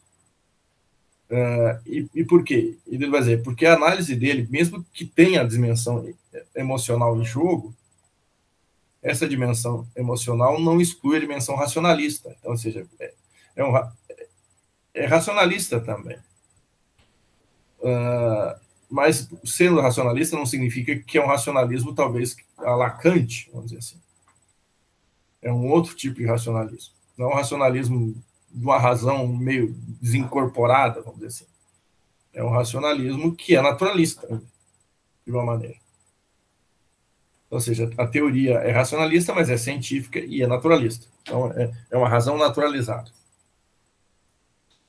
Também não existe nenhuma incompatibilidade entre o que ele está propondo aqui e teorias ou psicologias morais sentimentalistas que sejam plausíveis, assim, não exageradas. Então, ou seja, resumindo, ele diz, meu racionalismo é da variedade moderada. Então, ele é um racionalista moderado. Ele não nega que emoções ocupam algum papel na moralidade e na mudança moral. No fundo, não importa se quer me chamar de misto de racionalismo moderado ou sentimentalista moderado, ou seja, as duas coisas estão ali. O que eu não quero é ser puro, assim, não quer ser puro sentimentalista ou puro racionalista. Eu acho que as duas coisas ocupam um papel importante. Bom, avançando aqui. Começamos com o mais simples dos conceitos, o conceito de posição moral, que moral standing, que significa dar importância moral a um determinado ser em si mesmo, que não é uma mera coisa e que por isso precisa considerar os seus interesses na decisão. É um pouco kantiano, eu não queria ser estritamente kantiano, mas ele opera aqui com a distinção um pouco entre coisa e ser que tem valor em si mesmo, né? De alguma maneira. Bom, a extensão do conceito de posição moral aos animais não humanos é uma revolução no pensamento moral. E muitos devem... acho que faltou um pedaço aqui, pessoal. Assim, muitos devem, sei lá, tratar os animais que têm a capacidade de sentir dor e prazer, a senciência, inclui seres, animais não humanos, né, dentro da esfera moral. Bom, não devemos assumir aqui que a base da nossa noção de posição moral é estática ou completamente consistente, ou até mesmo ótima. Certas evidências ou considerações podem levar a considerar como dotados de posição seres que hoje não têm. Então, assim, resumindo, assim, essa ideia da posição moral não é uma coisa fixa. Então, assim, a gente também tem que ter a ideia da textura aberta aqui, de que a ideia de que quais são os seres que têm posição moral é uma questão em júdice nesse momento, porque muitas vezes a gente não considera certos seres como estando dentro da esfera moral porque a gente não tem informação suficiente sobre eles. Assim, eu acho que essa parte aqui, para a ética do animal, essa parte dele aqui é muito boa, porque o próprio exemplo do octopus ali, né? Se a única interação que eu tenho com ele é matar ele, comer ele, eu nunca vou saber como é que ele é. Então, eu preciso ter algum tipo de interação, informação significativa com as outras espécies, até mesmo para saber como é que eles são de fato. E daí, para, de fato, resolver essa questão aí de quem pertence e quem não pertence dentro dessa esfera de posição moral. Daí que ele vai trazer esse exemplo do octopus aí, que é muito interessante. Recentes revelações sobre os invertebrados, os cefalópodes e octopus que não têm espinha dorsal e por isso não poderiam sentir dor e prazer. Então, isso é uma coisa assim, bem interessante para a ética animal. Bom, muitas pessoas assumem que o que confere posição moral aos animais é sua capacidade de sentir dor e prazer, e por isso negam posição moral aos invertebrados. Pesquisas recentes sobre invertebrados, como os citados acima, mostram que são mais semelhantes a nós do que pensávamos, e possuem capacidades semelhantes àquelas que nos dão posição moral elevada. Então, aqui que ele trouxe anteriormente essa questão da consistência, né? Então, a gente não é muito consistente, por quê? Porque parece estranho, porque alguns desses seres parecem ter exatamente aquelas propriedades que a gente diz que a gente tem, que nos tornam seres dignos de alta posição moral. Os octópos se revelam ser não apenas brincalhões, eu não sei se eu vou traduzir corretamente, tá, pessoal, mas altamente criativos. Assim, quem tem mais interesse, no caso, leia o texto nessa parte, porque tem mais detalhes, tá, pessoal? Assim, ele explica ali mais ou menos como é que a habilidade artística sofisticada do octopus, tá, pessoal? Agora eu não lembro de memória todas as coisas, mas é um trecho interessante ali que ele tenta explicar. Talvez seja bom dar uma olhada no que ele descreve e procurar em outro lugar a informação mais detalhada sobre esses experimentos que mostram que esses animais aí fazem isso, tá? Para entender melhor o ponto. Mas assim, então se revelaram não apenas brincalhões, mas altamente criativos, podem aprender a interagir de maneira lúdica e inteligente com os humanos. É que sabia que um povo interagia com as pessoas? Eu não direito. Tem grande habilidade de construção de nichos, então, ou seja, eles podem alterar o próprio meio deles, assim como a gente. Resumindo, são altamente inteligentes, mas estão indo para a panela. A apreciação das novas capacidades dos cefalópodes levanta a questão se apenas seres com ciência têm posição moral. Então, ou seja, até essa questão do critério da ciência está sendo colocada em xeque nesse momento. Assim, só que ele deixa muito claro, ele vai dizer isso adiante. Ele não está questionando que a ciência deve ser usada como critério de inclusão, mas talvez não apenas ela. Bom, podemos ser levados à conclusão. Não, peraí, eu pulei aí. Não, a apreciação das novas capacidades dos cefalópodes levanta a questão se apenas seres com ciência têm posição moral. Podemos ser levados à conclusão que se um ser suficientemente inteligente merece posição moral. Então, assim, na verdade, o que ele quer trazer... bom, poderia ser interessante... a gente poderia fazer esse... Talvez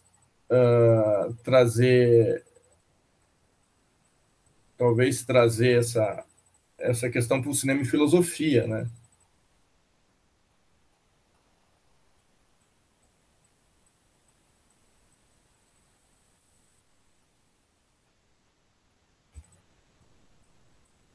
Bom, avançando aqui.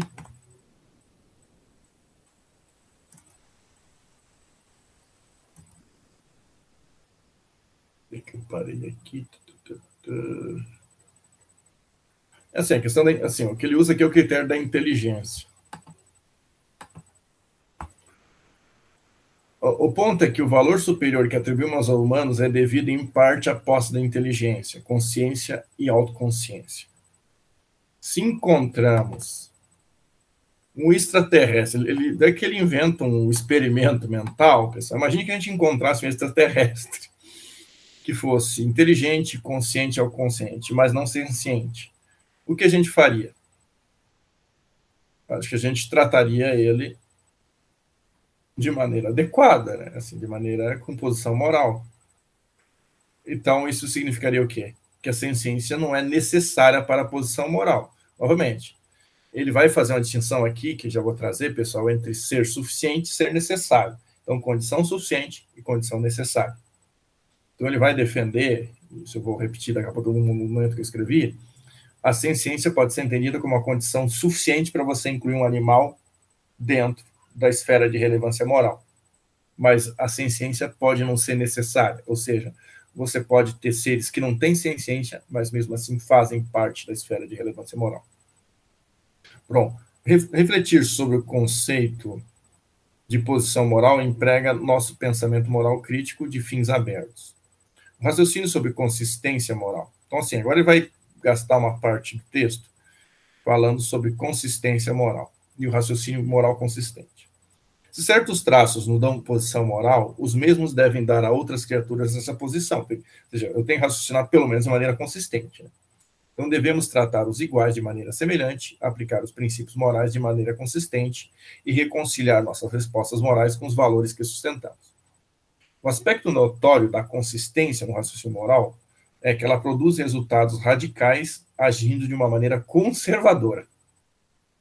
Primeiro, partimos de valores ou princípios que temos. Nos esforçamos para formar intuições ou crenças morais respostas morais intuitivas e comportamentos compatíveis com estes. Ou seja, a consciência moral ela parte de onde a gente está, mas pode levar a resultados não antecipados. Ou seja, resumindo, pelo próprio critério da consistência, às vezes eu sou levado à conclusão que eu tenho que mudar os meus valores. Ou seja, mesmo sendo conservador, às vezes eu sou progressista. Vamos dizer assim, de alguma maneira pode vir a acontecer, né? Porque eu posso perceber que a maneira que eu estava aplicando meus valores não é exatamente a correta. Para que seu efeito seja suficientemente motivado para mudar nosso comportamento moral, é necessário que certos fatores ocorram. Saber que a outra criatura é realmente semelhante, mas humanos ainda têm pouca informação sobre outras criaturas maior do que o nível superficial de que diferem de nós. Né? Não seria surpreendente, do ponto de vista evolutivo, se nossa teoria da mente fosse antropocêntrica? Aqui ele coloca até uma hipótese que é bem interessante. Será que a maneira como a gente concebe a mente humana não tem um viés antropocêntrico? E por isso que, às vezes, a gente recusa o estatuto diferenciado para os animais, X ou Y, porque a gente está tentando interpretar a mente dos animais a partir da mente humana? Então, se nossa única interação com o outro animal é matar ele e comer eles, é improvável que vamos ter essa informação. Né? Então, se a única maneira que a gente acha que vai descobrir essa informação é matando e comendo esses bichos, não vai ter como chegar nunca a uma conclusão diferente dessa. Né? Porque não tem muita interação nesse momento. A conclusão, precisamos reavaliar a posição moral de muitas criaturas para superar as diferenças irrelevantes e abandonar nossos preconceitos narcisistas. Crenças religiosas podem ajudar a manter certos preconceitos. Daqui ele cita aquela passagem que eu mandei para vocês lá, né? Tá daqui, tá, pessoal? No parágrafo 40, que está aquela passagem que eu mandei no grupo lá do WhatsApp, do estudante universitário americano e suas crenças religiosas. Eu não vou reproduzir aqui, né? Mas é essa ideia de que a pessoa acha ali, avalia a questão dos animais à luz de uma imagem divina, vamos dizer assim.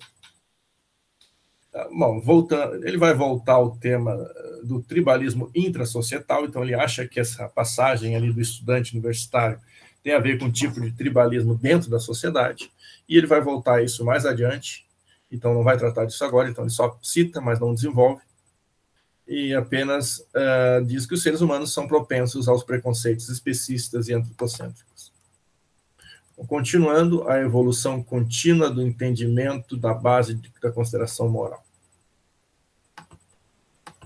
Bom, a segunda revolução foi uma verdadeira revolução conceitual moral, porque mudou os níveis mais profundos da moralidade, expandindo a compreensão dos tipos de seres que têm posição moral, mesmo que seja incompleta e defeituosa.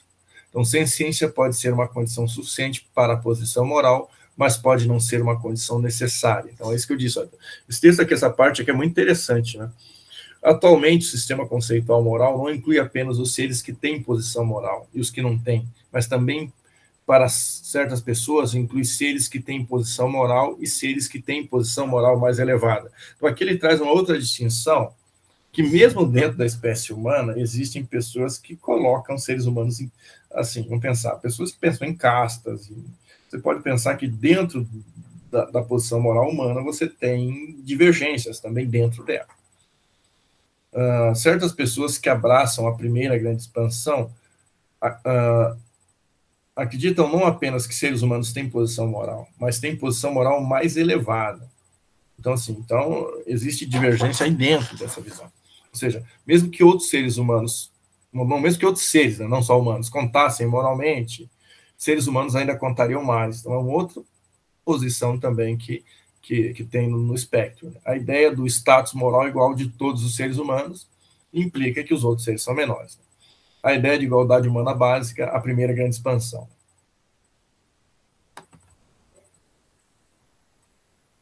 Na primeira e na segunda grande expansão, aconteceu uma mudança na maneira como as pessoas pensam, e não apenas na maneira como as pessoas sentem. Então, aqui ele vai dedicar agora um tempo a discutir essa questão entre raciocínio e sentimentos. E o que isso tem a ver com a mudança, vamos dizer assim. Porque as pessoas que estavam envolvidas em tais mudanças, se questionadas, poderiam oferecer razões e o convencimento das razões, às vezes, muda os sentimentos também. Então, assim, por que ele vai dizer que dá uma mudança só de sentimentos? Porque se você, às vezes, as pessoas que adotaram a primeira grande expansão, por exemplo, se você fosse perguntar para elas, conversar com elas, elas ofereciam razões pelas quais elas adotaram aquela posição. Então, por isso que não é só uma reação emocional. Então, mesma coisa dos animais. Então, quando você está discutindo o status dos animais, as pessoas que têm uma posição mais adequada para os animais, não é só porque elas sentem diferente. Então, assim, na verdade, o que ele vai dizer é que não é só uma questão tipo uma febre, que as pessoas, de repente, escolhem essa posição como fosse um tipo de vírus, né, que vai se difundindo, mas sem coisa meio imediata, sem pensar, sem refletir. Não, é um processo que tem uma dimensão reflexiva também, não é só um processo cego e burro, vamos dizer assim. Porque também poderia ser o contrário, né, se fosse dessa maneira.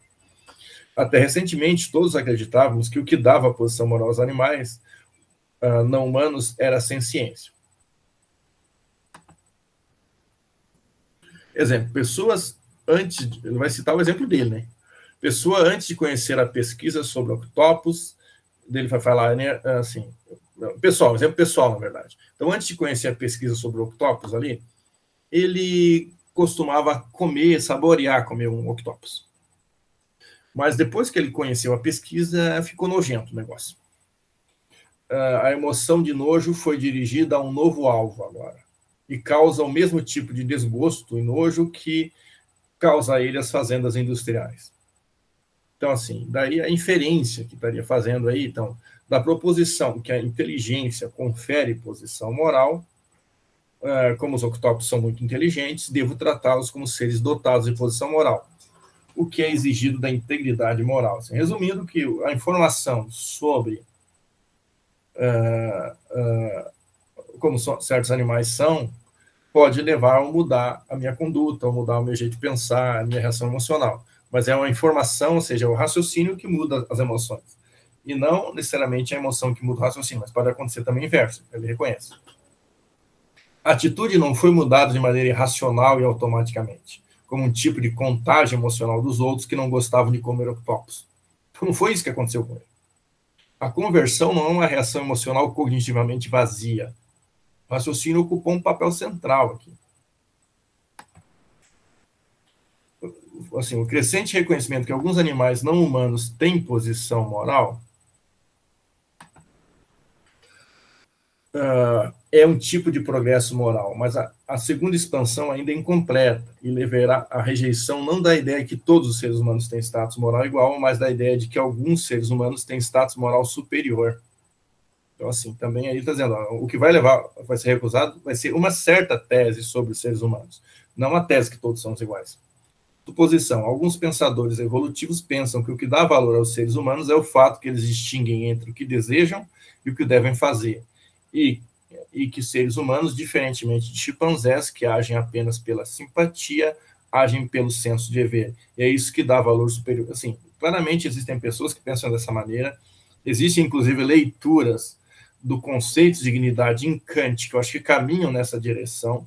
Eu acho que aquele autor chamado Oliver Sanson, que o Emmanuel fez a tradução de um artigo, acho, naquela revista Estudos Kantianos, desse conceito, acho que o Emmanuel trazia o texto do Clemen, eu acho, que discute o texto do Oliver Sanson. E nesse artigo, uma das interpretações de dignidade humana é mais ou menos isso que o Buchanan está falando aqui. Então, uma possibilidade de interpretação do Kant contemporânea é nessa direção aqui, de que dá dignidade humana é exatamente porque o ser humano tem essa capacidade aqui. Suponha que estejamos errados. Suponhamos que pesquisas mostram que os chimpanzés têm a capacidade de distinguir desejos e senso de dever. Se eu considero que certo traço dá valor superior aos seres humanos e encontro tal traço em animais não humanos, devo dar a eles o mesmo status moral, o que não afeta a ideia de que todos os seres humanos têm posição moral, apenas nos leva a abandonar a ideia que apenas humanos têm status superior. Então, está entendendo o que ele quer dizer? Ou seja, que uma coisa leva a outra, mas não é assim, não leva a ideia de que os humanos não são valiosos. Bom, outra seção, em direção à compreensão moderadamente racionalista da mudança moral básica. Aqui ele vai começar a fazer uma discussão, vai citar vários, cada parágrafo quase é pelo menos cada dois, três parágrafos é um psicólogo diferente, ou um pesquisador diferente. Então ele vai listar um conjunto amplo aqui de estudiosos. Primeiro é Jonathan Haidt, que tem estudos de neurociência, psicologia, né? Uma compreensão não racionalista e extremamente sentimentalista da psicologia moral humana e não dá nenhum crédito ao raciocínio em nossa vida moral. Assim, o Haidt, na verdade, o Peter Singer, por exemplo, usa muito esses estudos do Haidt também, mas particularmente no sentido de que o Haidt teria mostrado que o nosso raciocínio moral, as nossas intuições morais, elas são cegas, né? Elas não são exatamente racionais, né?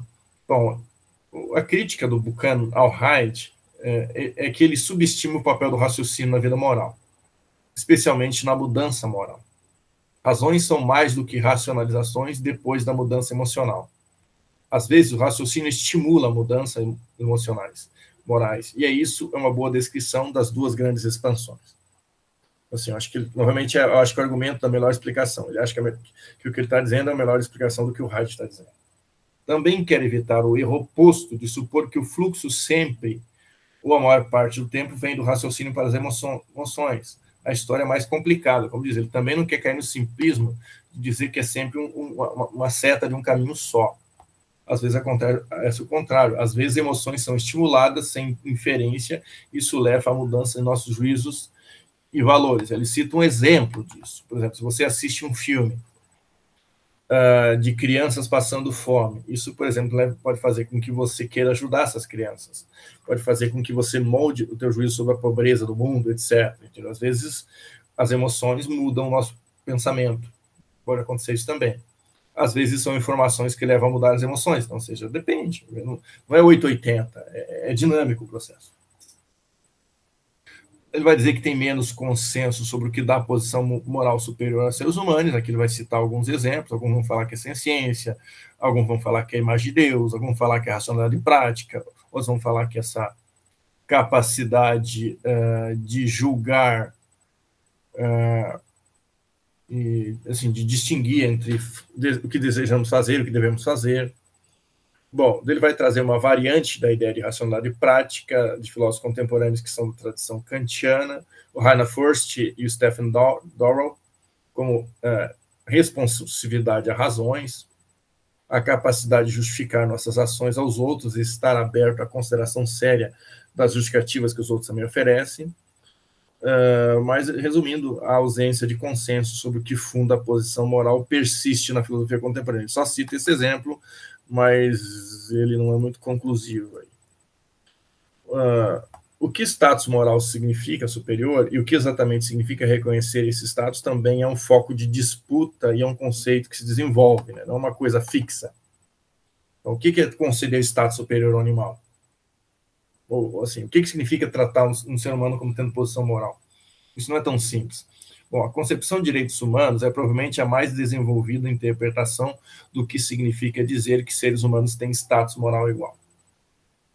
O desenvolvimento do conceito de direitos naturais, direitos morais que possuímos em virtude de seres humanos, de ser humano. Mas essa interpretação é apenas uma possibilidade. E mesmo que aceita, tal interpretação discorda sobre os direitos que devem ser incluídos na lista. Então, ou seja, mesmo que a gente tenha essa como a melhor interpretação, mesmo aí a divergência interna sobre o que significa isso na prática. Há um número crescente de pessoas apreciando a informação sobre alguns animais não humanos e tentativas de explicar o status superior humano são menos do que convincentes. Pode obscurecer o que foi um dia a estrutura básica da moralidade. Então, resumindo, o que ele acha?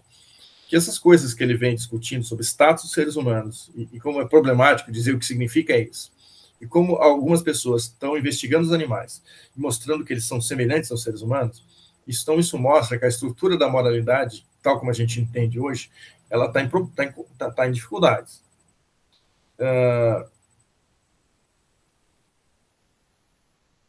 Isso pode, por exemplo, levar com que a gente fique menos confiante nessas crenças que a gente tinha antes sobre como é que isso acontecia, como é que funcionava, essa atribuição de status, essas coisas, né?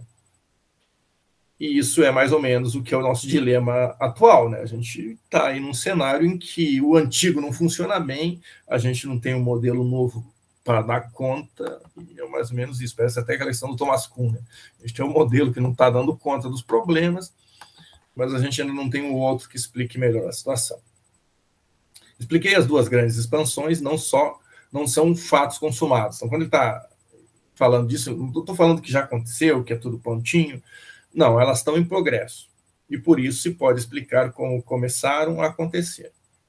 Para a gente fazer isso, a gente precisa explicar como os seres humanos chegaram a pensar que não eram apenas membros de sua tribo, de seu grupo cooperativo, étnico, cultural, e que todos os seres humanos têm uma posição moral igual e alguns animais não humanos têm posição moral. Responder o que seria parecido com a mente humana, chegar a ter tais pensamentos, será o foco do próximo capítulo. Está começando agora para o final do capítulo, tá, pessoal? Começando, a gente está chegando no final. Duas possibilidades são dignas de consideração. Esta capacidade é parte da mente moral dos seres humanos, é a primeira possibilidade, e mesmo que não fosse parte da mente moral humana, ela se desenvolveu de algum aspecto dessa mente moral. Talvez da consistência moral, por exemplo.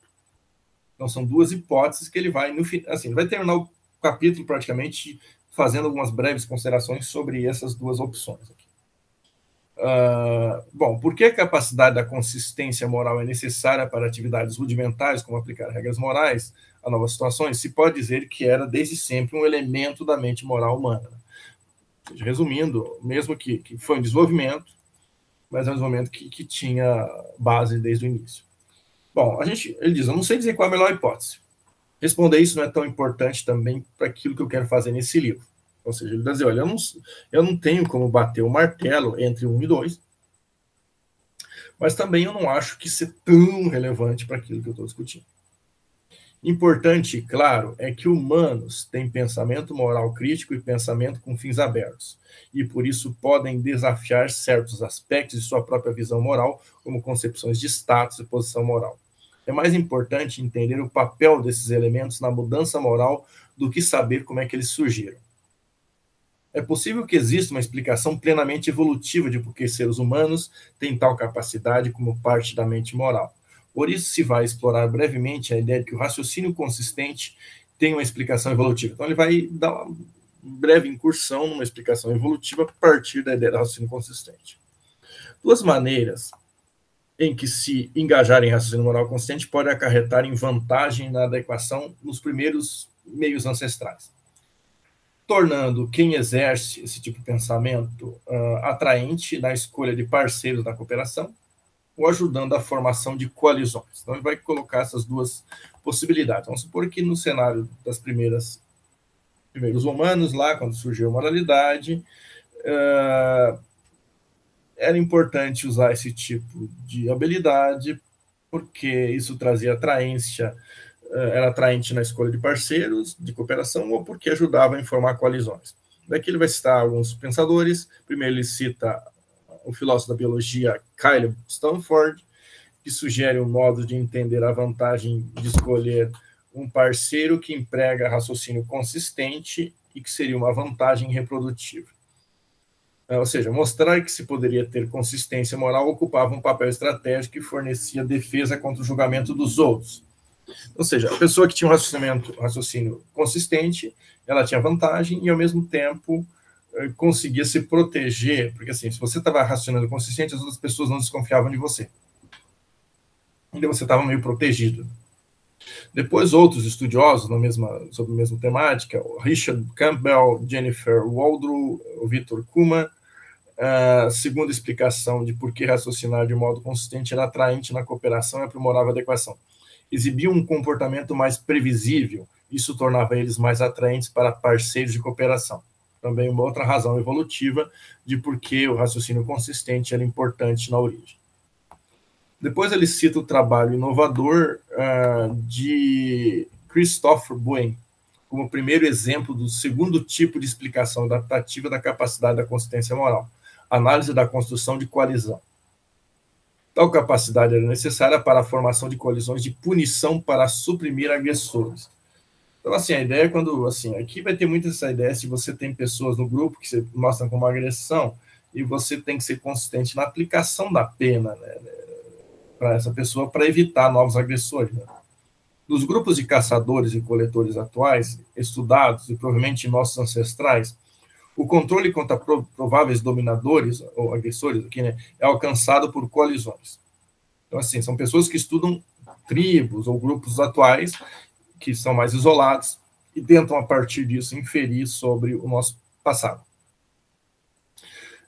Então, essas pessoas nesses grupos atuais conversam entre eles até chegar a um consenso sobre o que tem que ser feito para lidar com o valentão. Aquela pessoa que está batendo os outros, etc. Dentro do grupo, né? O raciocínio moral consistente seria necessário para determinar se é preciso agir, nesse caso, dependendo da agressão, né? E se for a decisão, qual o grau de punição que vai ter que ser aplicado ao valentão. Precisam convencer que a provável punição não é apenas um meio de infligir dano ao membro que alguns outros membros simplesmente não gostam. Ou seja, então também o raciocínio consistente vai mostrar que não é uma coisa pessoal que eu tenho com aquela pessoa, não. Existe um fundamento razoável pelo qual aquela pessoa deveria ser punida.